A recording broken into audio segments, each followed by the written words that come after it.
ننګرهار کې د خصوصي دینی مدرسو له ثانوي او فوق الثانوي دورو له سلګونو زده کوونکو د 12 او 14 سند ورکولو په پار ازموینې اخیستل پیل شول. د دې ولایت پوهنې ریاست د اسلامي تعلیماتو امر مولوي وفي الله مخلص وایي په دې کې د ثانوي درجې له 1080 زده کوونکو او فوق الثانوي له 450 هغو ازموینه اخیستل کیږي.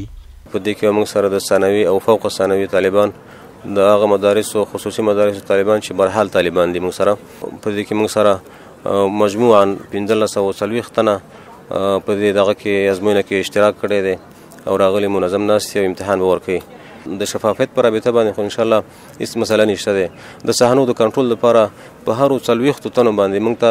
اعلی د نگران په نوم باندې یا د صحنې د کنټرولر په نوم باندې موږ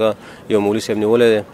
دغه راز له کابل څخه د پوهنې وزارت د راغلي پلاوي مشر شیخ عبدالله حلیم وایي دغه ازموینه ټول هیواد کې پیل شوې او لسګونه زره د ثانوي او فوق الثانوي درجو له زده کوونکو امتحان اخیستل کیږي چې بریالیو زده کوونکو ته به د 12 او 14 سندونه ورکول کیږي. د تحصیلات عالی او د معارف مشترک سکالې د تحصیلات عالی ځان ته او د پوهنې وزارت ځان ته چې 2000 کسان د پوهنې د وزارت چې کې ثانوي او ما فوق ثانوي درجات دي چې ثانوي ته معادل د 12 سند ورکول کیږي چې په دې کې د ثالثي رابعي خامسي درجه طالبان شرکت کوي او ما فوق ثانوي کې د سادسي او د سابعي درجه سند طالبان شرکت کوي چې دې ته معادل د 14 سند ورکول کیږي. د ازموینې ګډونوال طالبان عمران او مومن د ازموینې له روڼتیا خوشحاله دي او له پوهنې وزارت غواړي چې د دینی مدرسو زده کوونکو ته نورو برخو کې هم اسانتیاوې برابرې کړي.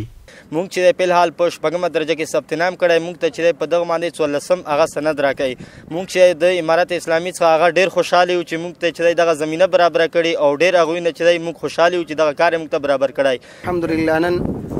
دغلته د افغانستان اسلامي امارت کم طلبه کرام چې د 5مې درجه او د 8مې درجه د امتحانات اخیستل کیږي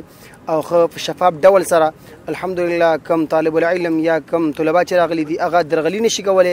د خپل استادان نگرانان ولاړ دي او هر وخت د هغې نگراني کوي. د یادونې ده چې هر کال د دینی مدرسو له زرګونو زده کوونکو دغه ازموینه اخیستل کیږي.